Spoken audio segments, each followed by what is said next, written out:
पैसा बंगला. मामा मामा काय करतोस तू? नको मामा नको. नको मला लागतंय. माझे कपडे का काढतोस मामा? नको. आई ग आई कुठे आहेस तू? वाचव मला. आई आई तू म्हणली होतीस की कोणासोबत जाऊ नको. मी तुझं ऐकलं नाही. मामा मामा नको.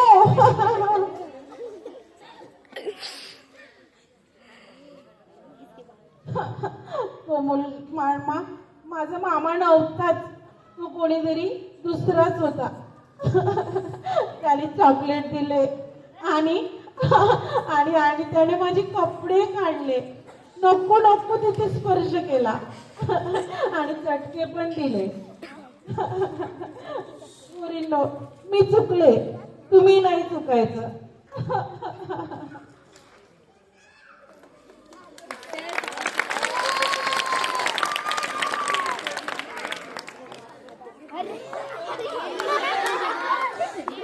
बघितलं ना क्षणार्धात या चिमुकलीचं चारित्र्य अब्रूची लक्तरे हे उडवली गेली, उद्ध्वस्त झाली.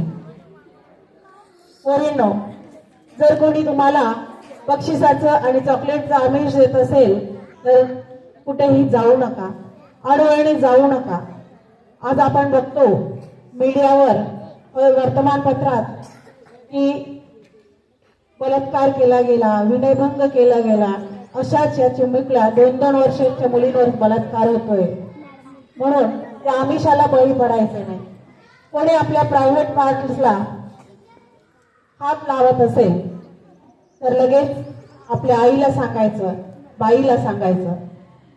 प्रायव्हेट पार्ट्स म्हणजे छाती मागचा भाग, ज्याला गुड टच आणि बॅड टच म्हणतात.